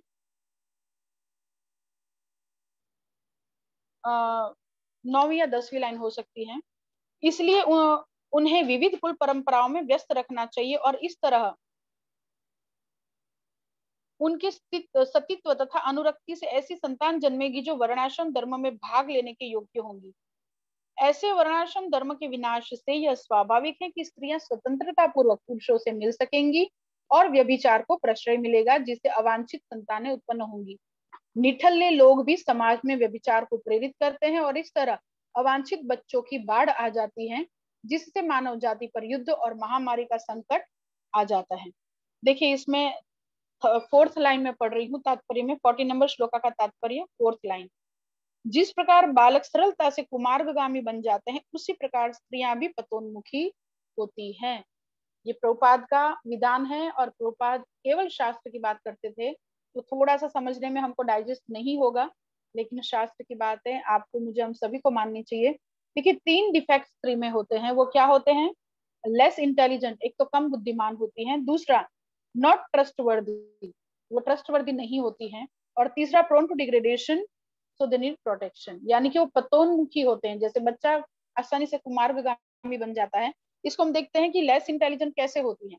अब आपने देखा होगा कि कहीं पे भी सत्संग होता है ना, माताओं की संख्या ज्यादा होती है, प्रभु जी की कम होती है। क्यों? क्योंकि प्रभु जी लॉजिकली सोचते हैं, वो लोग जब तक प्रूफ नहीं मिल जाता वो लोग जुड़ते नहीं। और माता को तो सिर्फ इतना बोल दो आप साड़ी में कितनी सुंदर लगती हो, बस उसी में ही वो सत्संग में बैठ जाएगी, या उनकी थोड़ी सी चीजों का बखान कर दो, जैसे बच्चा कैसे आराम से किसी की बातों में आ जाता है, उस प्रकार से। तो कभी कभी हम भी जब प्रचार करने जाते हैं और माता बोलती है ना कि मैं तो जुड़ जाती हूँ, मेरे प्रभु नहीं जुड़ते हैं कहीं पे भी, तो हम उनको बोलते हैं कि ये सच है, क्योंकि प्रभु जी इस मार्केट में जाते इतने लोगों से मिलते हैं, उनको सब पता है कि धर्म के नाम पर कितने धतिंग हो रहे हैं और क्या क्या गलत हो रहा है सोसाइटी में। तो वो चाहते हैं कि बहुत सोच समझ के जुड़ा जाए, तो वो लोग अपनी जगह सही होते हैं। माताएं भावुक भी होती हैं, और ये चाणक्य नीति भी कहती है कि स्त्रियां कम बुद्धिमान होती हैं। और दूसरा है नॉट ट्रस्टवर्दी, यानी कि उस पर भरोसा नहीं कर सकते। जैसे अगर किसी के पास एडवर्टाइजमेंट का पैसा नहीं हो तो एक माता को ये बोल के छोड़ दो कि सिर्फ तुमको बता रही हूँ और किसी को मत बताना, दूसरे दिन तक तो सुबह सोसाइटी में सब जगह पे खबर फैल गई होगी कि उसने सब किसी को बता दिया होगा, एक ने 2 को बताया होगा मैं तुझे बता रही हूँ और किसी को मत बताना। मतलब माताओं के पेट में कभी कोई बात टिकती नहीं है, वो ट्रस्टवर्दी नहीं होती हैं। देखिए हम नहीं कह रहे, मैं खुद लेडी हूँ, लेकिन शास्त्र की बात है, हमको माननी पड़ेगी। तीसरा है प्रोन टू डिग्रेडेशन, यानी कि पतोन्मुखी होती हैं, बहुत भावुक होती हैं, बहुत ज्यादा दिमाग नहीं लगाती हैं, तो लोगों की बातों में आसानी से आ सकती हैं, तो पतन जल्दी से हो सकता है। तो जहाँ पे स्त्री स्वातंत्र के नाम पे लोग इतना इतना बोलते हैं, तो बताते हैं कि एक स्त्री को क्यों इतना उसमें रखा जाता है, क्या बोलते हैं, बंदिशों में रखा जाता है। लेकिन सच बताएं तो अगर आपके पास एक बहुत कीमती हीरा है तो आप उसको तिजोरी में रखेंगे कि ऐसे ही किसी के भी हाथ में छोड़ देंगे, कहीं पे भी खुला छोड़ देंगे? तो स्त्रियों के प्रति कुछ चीजों का रिस्ट्रिक्शन जो हमको लगते हैं वो वास्तव में केयर है, क्योंकि घर वालों को पता है, भाई को पता है, पति को पता है, पिता को पता है कि इस डॉटर को या इस मेरी वाइफ को प्रोटेक्शन की जरूरत है। तो ये आउट ऑफ केयर होता है, ये कोई बंदिश नहीं होती है। तो इस प्रकार से हमको ये समझना पड़ेगा। एक बार क्या हुआ, एक माता दौड़ते दौड़ते श्री प्रभुपाद के पास आई, मैं नाम भूल रही हूँ, लेकिन उन्होंने बोला कि प्रभुपाद मैंने ये मतलब सुना कि स्त्रियां कम बुद्धिमान होती हैं और पतोन्मुखी होती हैं। तो प्रभुपाद ने बोला हाँ, तो और जोर जोर से रोने लग गई। बोलते घर वाले तो चिढ़ा ही रहे थे तो मैं आपके पास सॉल्यूशन के लिए आई, लेकिन आप भी अगर इस बात को ही बोलेंगे तो फिर मुझे बहुत बुरा लगा। तो प्रभुपाद ने बोला लेकिन तुम स्त्री कहाँ हो, तुम तो भक्त हो। एंड जय कृष्ण बजे तई बड़ो चतुर। तो स्त्रियां डेफिनेटली कम बुद्धिमान होती, इसलिए यहाँ पे लिखा कि उनको विविध कुल परंपराओं में व्यस्त रखना चाहिए, क्योंकि जैसे ही फ्री होंगी तो क्या होगा, जब घर वालों का प्रोटेक्शन नहीं होगा तो कुछ निठल्ले लोग समाज में होते हैं जो ऐसी स्त्रियों को टारगेट करते हैं, और फिर उनके साथ जब एसोसिएशन करते हैं तो क्या होता है, अवांछित संतान। क्यों धर्म का आगे पालन नहीं होगा? क्योंकि जब जिस बच्चे के जन्म के मूल में ही अधर्म है, वो बच्चा धर्म का पालन कैसे करेगा? तो rituals will stop, religion predominates in the family and women become polluted, unchaste and unwanted progeny, वर्ण संकर and present society में ज्यादातर वर्ण संकर संतानें हैं, इसलिए देखिए धर्म का पालन नहीं हो पा रहा है। आपने कभी सुना मच्छरों की संख्या बढ़ रही है या एनिमल्स की संख्या बढ़ रही है? बल्कि वो लोग तो डेंजर में जाते जा रहे हैं। और ह्यूमंस जो पहले 10-10, 12-12 बच्चे होते थे एक एक कपल के, फिर 5-6 हुए, और फिर हम दो हमारे दो, फिर हम दो हमारा एक, आज तो कई लोग अपने कैरियर बनाने की उसमें एक संतान भी नहीं करते हैं, फिर भी पॉपुलेशन बढ़ रहा है। क्यों? क्योंकि धर्म का पालन नहीं हो रहा। लोग स्वर्ग जा रहे हैं, नर्क जा रहे हैं, दूसरी योनियों में जा रहे हैं और वापिस वापिस इधर ही आ रहे हैं, इसलिए हमारा मुक्ति नहीं हो रहा है। तो प्रेजेंट सोसाइटी जो है वो इसी लिए जो पॉपुलेशन बढ़ रहा है वो क्यों बढ़ रहा है? क्योंकि मुक्त नहीं हो रहे हैं लोग। And 6, all kinds of community projects and family welfare activities are devastated, results in chaos in society. तो डिग्रेडेशन पूरा ऐसे होता है सोसाइटी का, उसी को ही हम उसमें समझते हैं रिटर्न में कल्चर कैसे डिस्ट्रॉय होता है। देखिए, death of elderly, fighting destroy the whole dynasty. Second, family tradition stop, irreligion increases. With the destruction of the dynasty, the entire family tradition is vanquished, and thus the rest of the family becomes involved in irreligion. बाकी के जो लोग हैं वो अधर्म को प्राधान्य देंगे, वुमन पॉल्यूटेड हो जाएगी। When irreligion is prominent, the women in the family become polluted. Next is Chanakya Pandit says women need protection. Why women need protection? Special protection because they are less intelligent, not trustworthy, and prone to degradation. How they are protected? By engaging in religious principles, either under father, husband, or son. If they are not protected, it leads to adultery and varna shankara. Next है varna shankara, unwanted progeny कैसे होगा? From degradation of woman comes unwanted progeny. Varna shankara has 3 effects: risk of war and pestilence and hellish life for the whole family. Ancestors fall down because Pindadan stops for those who destroy family. All community projects and family welfare acts stop hellish life for family and destroys the family. Culture is destroyed. Community projects and family welfare acts stop. पिंडदान की प्रक्रिया खत्म हो जाती है। हमारे पितृलोक में जो हमारे फोर फादर्स वो सब होते हैं ना, वो राह देख रहे होते हैं कि कब मेरे परिवार का ये बच्चा भगवान का नाम लेगा, कब भक्ति करेगा। अगर यहाँ पे हम एक बार हरे कृष्णा कृष्णा कृष्णा हरे हरे, हरे राम राम राम हरे हरे अगर हम बोलते हैं तो वहां पे वो नाचने लग जाते हैं हमारे फोर फादर्स जो हैं। और अगर हम पिंडदान जैसी प्रक्रियाएं नहीं करते हैं तो वो पितर गिर जाते हैं, यानी कि उनको नारकीय जीवन मिलता है। और जब पितर गिर जाते हैं तो पितृदोष हमको भी लगता है। तो ये 41 नंबर श्लोका तक आया, 43 नंबर श्लोका तक आया कि कैसे पूरी कुल परंपरा नाश हो जाती। इसका हमने चार्ट के थ्रू भी देखा और रिटर्न उसमें भी देखा। 44 नंबर श्लोका। और हाँ, पिंडदान तो आप सब डिवोटी हैं, आपको इतना एक्सप्लेन करने की जरूरत नहीं है कि पिंडदान क्यों जरूरी है, क्योंकि वो पितरों को, वो जहाँ पे भी होते हैं, जिस योनि में भी होते हैं, वहां पे उनको मिलता है। तो जो पितरों के देवता जो अर्यमा है, उनका जो वाहन है वो कौवा है, और इसीलिए हम कौवे को खिलाते हैं और वो लेके जाते हैं। और जिस भी योनि में वो होते हैं, अगर वो एनिमल होते हैं तो उनको ग्रास मिलता है, अगर वो देवताई लोक में है तो उनको वहां पे सोमरस के रूप में मिलता है, और अगर वो ह्यूमन लाइफ में है तो उनको फूड के रूप में वो पिंडदान मिलता है। और अगर हम बोले कि ऐसा कैसे हो सकता है, देखिए हम यहाँ से पैसा डालेंगे तो यूएस में बच्चा जाता है तो उसको वहां पे मिलता है। उसी प्रकार से अगर भौतिक जगत में ये व्यवस्था है तो क्या आध्यात्मिक जगत में नहीं है? तो वहां पे भी वो मिलता है। और अगर नहीं है, वो आत्मा इधर है ही नहीं, तो कहाँ जाता है वो पार्सल? देखिए हम किसी को कुरियर करते हैं तो वो उनको मिल जाता है जहाँ पे वो व्यक्ति है, अगर नहीं है, आउट ऑफ रेंज है, तो पार्सल हमको वापिस आता है। उस प्रकार से जो पिंडदान हम करते हैं वो हमको वापिस आता है। तो वापिस कैसे आता है? खीर दिया कौवे को तो खीर के रूप में नहीं आता है, वो अचानक से कोई फायदा हो जाता है, कोई जमीन में, कोई बिजनेस में, या स्वास्थ्य में कोई चीज का अचानक से फायदा हो जाता है, इस रूप में वो हमको वापिस मिलता है, या किसी भी बेनिफिट के रूप में वो हमारा पार्सल हमको वापिस मिलता है। तो पिंडदान बहुत जरूरी है। कई बार लोग इस्कॉन को ज्वाइन करने के बाद, भाई अब तो हम मुकुंद की शरण में है तो ये सब करने की जरूरत नहीं है, ऐसा नहीं है। भगवान कृष्ण ने भी पिंडदान करवाया था, भागवतम में ये आता है, और चैतन्य महाप्रभु ने भी किया था, और भगवान रामचंद्र जी ने भी किया था। तो हमको भी करना चाहिए, एक एज अ ड्यूटी, हमको अपने रिचुअल्स को स्टॉप नहीं कर देना चाहिए। और 44, 45 एंड 46 नंबर श्लोका। टाइम हो गया है, एग्जैक्ट 1 घंटा हो गया है। तो माता जी, क्या हम ये चैप्टर पूरा करने के लिए 3 श्लोका कंप्लीट कर दें तो चैप्टर खत्म हो जाएगा? आप लोग क्या कहते हैं, 3 श्लोका हो जाए तो चैप्टर कंप्लीट हो जाएगा? क्योंकि 1 घंटे का क्लास है, 1 घंटे का टाइम हो चुका है।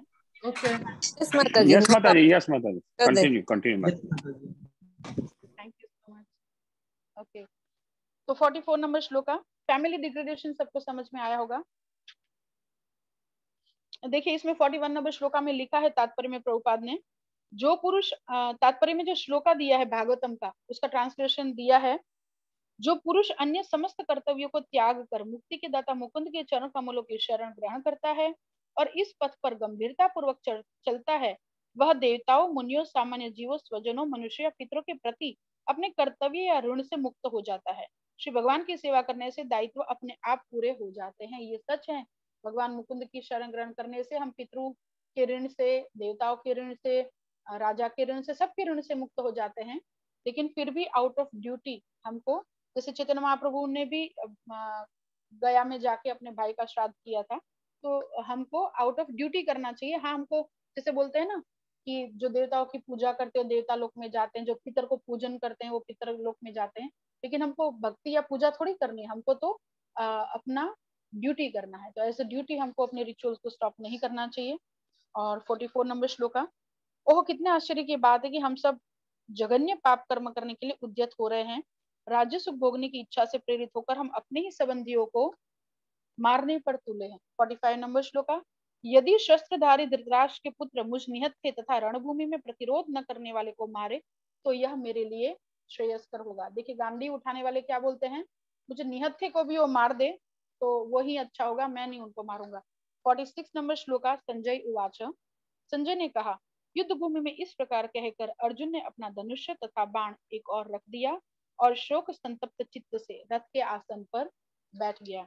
इस प्रकार भगवत गीता के प्रथम अध्याय कुरुक्षेत्र के युद्ध स्थल में सैन्य निरीक्षण का भक्ति विधान तात्पर्य पूर्ण हुआ। जगत गुरु श्रील प्रभुपाद की जय। अब देखिए 4 रीजन है not to fight, sorry 5 reason है टोटल नॉट टू फाइट के। कौन कौन से? कंपैशन, इंद्रिय तृप्ति, पाप पुण्य प्रतिक्रिया का भय, एंड चौथा है कुल परंपरा नाश होना, और 5वां है अनिर्णयात्मकता। तो पांचों एक चैप्टर में होने चाहिए। अब 5वां रीजन जो है वो नेक्स्ट उसमें क्यों है, ये हम नेक्स्ट क्लास में जानेंगे क्योंकि फिर कथा थोड़ी लंबी हो जाएगी। तो आज यहाँ पर ही देखिए कितना बड़ा ब्रेक डाउन आ गया है, कितना बड़ा एक वो आ गया कि अर्जुन जी को अपना गांडीव साइड में रख देना पड़ा है जो उनको प्राण से भी प्यारा था। है ना, उन्होंने वाव लेके रखा हुआ था। पता है क्या वाव था उनका, कि अगर कोई कभी मुझे मेरा गांडीव नीचे रखने के लिए बोलेगा तो मैं उसका मर्डर कर दूंगा। और हुआ क्या कि एक बारी एक ऐसी घटना बनी कि बड़े भैया युधिष्ठिर ने ही बोल दिया कि गांडीव को नीचे रख दो। जैसे एक बारी युद्ध हुआ था, कोई युद्ध था, उसमें युधिष्ठिर महाराज को किसी ने घायल कर दिया और वो अपनी शिविर में चले गए। और अर्जुन जी को जैसे ही पता चला कि युधिष्ठिर महाराज घायल हैं, तो वो उनको युद्ध के बीच में से ही वो उनको पूछने चले गए। तो युधिष्ठिर महाराज ने बोला अर्जुन जी को कि तुम दुश्मन को खत्म करके आए ना, उसको मार के आए ना। अर्जुन जी ने बोला नहीं, मैं तो, मुझे पता चला आप घायल हुए तो मैं आपको पूछने आया। तो भगवान बोलते हैं, वो युधिष्ठिर महाराज बोलते हैं कि फिर तुम तो नाम के क्षत्रिय हो, तुमको मार के आना चाहिए था, छोड़ दो अपना गांडीव नीचे रख दो, क्यों उठा के घूम रहे हो। तो देखिए क्या बोला, अपना गांडीव नीचे रख दो। अगर कोई ऐसे भी बोलता था ना कि गांडीव नीचे रख दो, तो भी उनको इतना बुरा लगता था कि उसको उन्होंने वचन लिया था, प्रतिज्ञा लिया था कि जो मुझे वो नीचे रखने के लिए बोलेगा उसको मैं मार डालूंगा।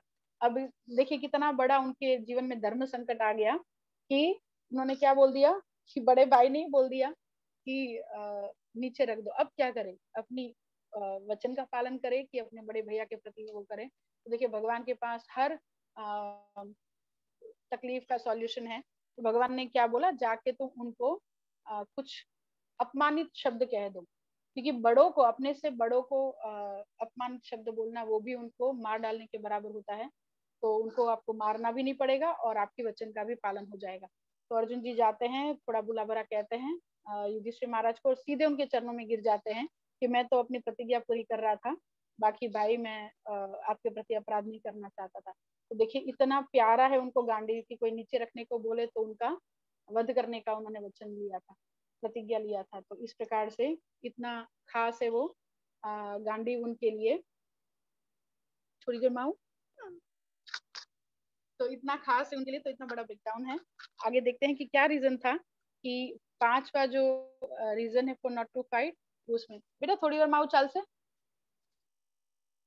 ओके, तो जगत गुरु श्रील प्रभुपाद की जय। तो thank you so much for attending. Screen पे दिख रहे हैं अमित प्रभु जी, आनंद मूर्ति दास प्रभु जी, अनिता जी, अंकिता सचदेवा जी, भावेश पटेल जो है भावग्रही प्रभु जी, चिन्मय देवीदास जी, चिरायुदास जी, देवती देवीदास जी, जया पटेल जी, कमल गोपिका जी, कांतिवाला जी, लावण्या कृष्णा, नंद कुमार दास, नीतू पटेल, प्रकाश झा, प्रीतम पॉल, रुचिका जेठानी, स्तुति 7B32 and Vashishtha Bhatt. Thank you so much, आप लोग अपना बहुत कीमती समय देते हैं। किसी का कोई प्रश्न, कुछ comment? Thank you so much माता जी, प्रणाम। जी लावण्य माता जी। माता जी मेरा एक क्वेश्चन था, पिंड प्रदान क्यों प्रभु जी करते, माता जी क्यों नहीं करते, इसका कुछ रीजन है क्या शास्त्रों में? हरि बोल। जी माता जी, क्योंकि जो पुत्र संतान होती है ना जी, नंद कुमार प्रभु जी ने भी हैंड रेस किया है। बेटा मैं बाद में बताऊं प्लीज, टाइम एक्सीड हो गया है जी। तो पुरुष जो है ना वो वंश को आगे चलाते हैं, इसलिए पुरुष जो है उसका ही माना जाता है, जितना मैंने सुना है माता जी। फिर अगर फिर भी ऐसा कुछ है तो मैं सीनियर को पूछ के जरूर बताऊंगी जी। नंद कुमार प्रभु जी बता सकते हैं अपना क्वेश्चन। तो माता जी मेरा कहना है कि पहले 6 अध्याय जो कर्म योग के पे है, राइट, बीच वाले 6 ज्ञान योग है, और लास्ट वाले भक्ति योग, और लास्ट वाले ज्ञान योग है, लास्ट वाले 3, लास्ट वाले 6 ज्ञान योग। हाँ राइट, फर्स्ट बस कर्म योग, फिर भक्ति योग, फिर ज्ञान योग। हाँ जी, और कोई? बस थोड़ी। हरे कृष्णा माता जी, कैन आई आस्क? जी बिल्कुल माता जी। माता जी एक इंट्रोडक्शन में से है क्वेश्चन ना, आप जो फर्स्ट स्टैंजा है, मतलब पैराग्राफ है इंट्रोडक्शन का, उसमें स्पिरिट ऑफ भगवत गीता, और बाद के अंदर फिर वो बताया गया है subject matter of Bhagavad Gita. तो दोनों में what is the difference between the, क्योंकि उसमें तो 5G मतलब भगवत गीता, भगवान, भक्ति, स्पिरिट में उसके बारे में बोला है, और सब्जेक्ट मैटर जो अभी आपने बताया ईश्वर, काला, इन सब के बारे में। माता जी the thing is one and same. But what is the difference between the spirit and the subject matter? Spirit? Spirit of the Bhagavad Gita and subject matter of Bhagavad Gita. What is the difference between those two things? क्योंकि main titles वही हैं सारे, उसमें वही चीजों के बारे में बात हुई है। एक मिनट, मैं वापस से वो निकालती हूँ कि तब तक कोई और पूछ सकते हैं।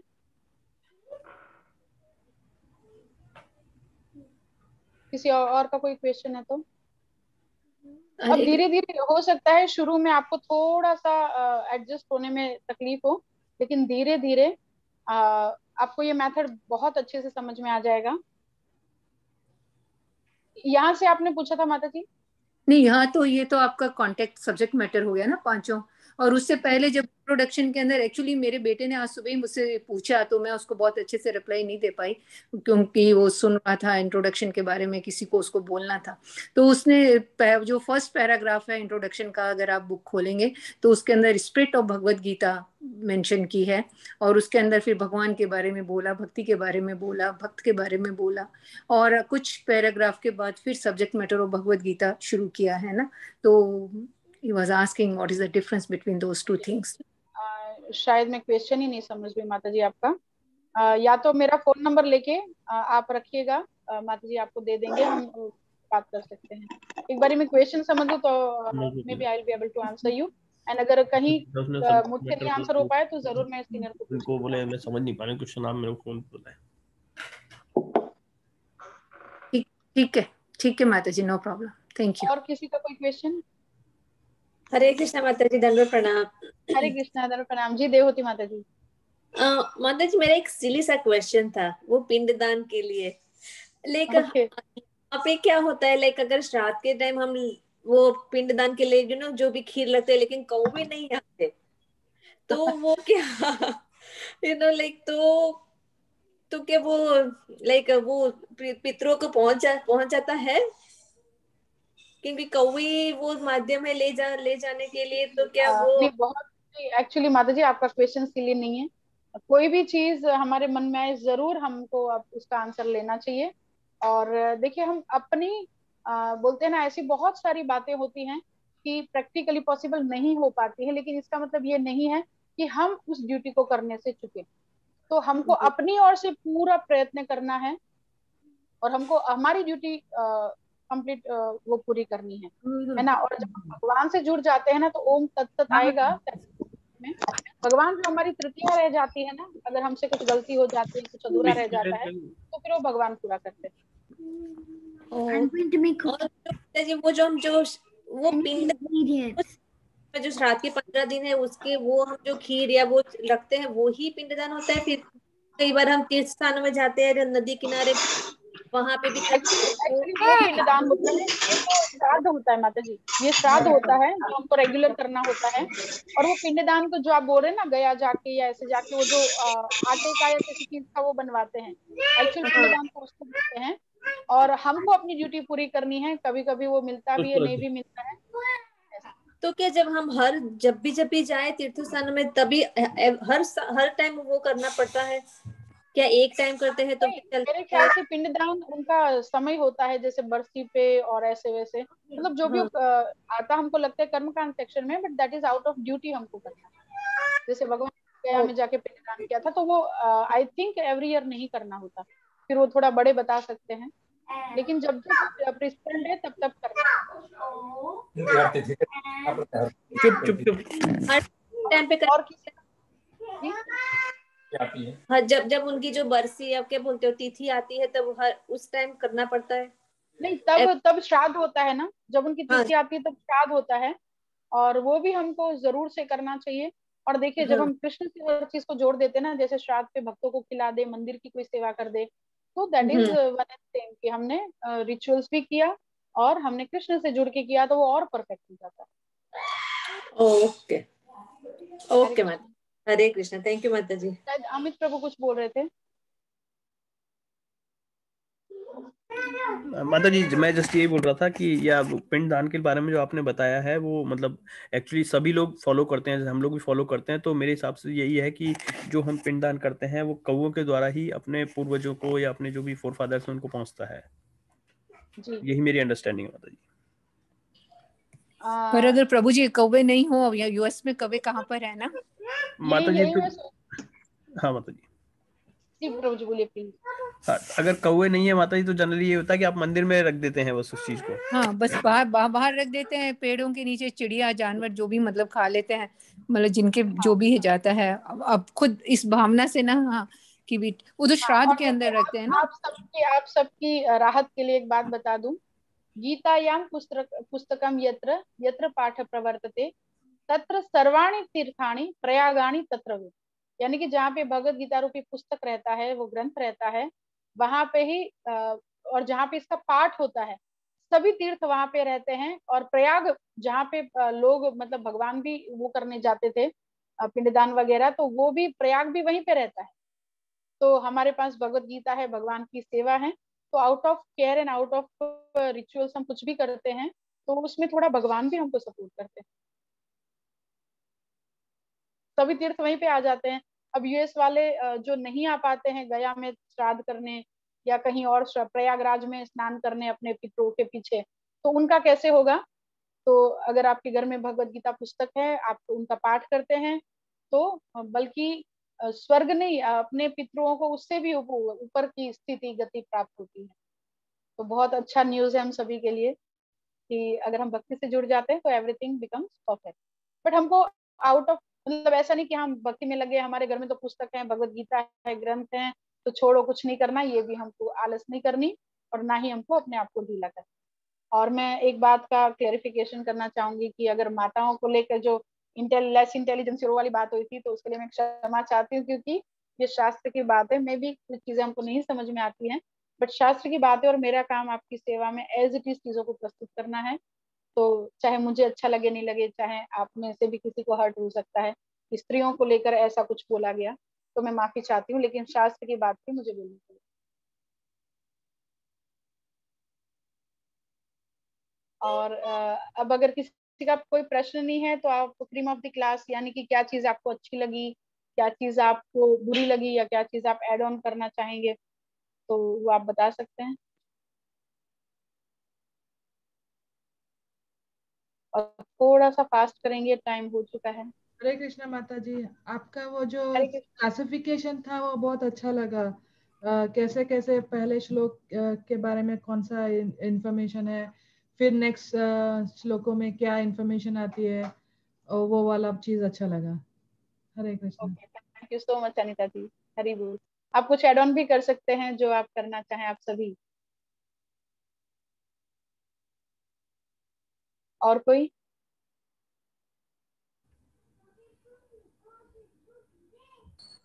जी मुझे कृष्ण प्रणाम जी। मुझे प्रभुपाद जी का एग्जाम्पल अच्छा लगा, जो माता जी जाके प्रभुपाद से पूछते कि लो इंटेलिजेंट, वो वाला। Thank you so much. Hari बोल। हरी बोल। तो प्रभुपाद ने जब हाँ बोला था ना, तो वो और रोने लग गई थी कि प्रभुपाद जी भी ये बोलते हैं कि यहाँ कम बुद्धिमान होती है, तो फिर तो वो सच्ची होगा, तो वो और दुखी होगी। लेकिन प्रभुपाद ने बोला, तुम कहाँ स्त्री हो, तुम तो भक्त हो, और भक्त तो सबसे इंटेलिजेंट होता है, क्योंकि भक्त में स्त्री पुरुष का कोई वो भेद नहीं है। हरी बोल।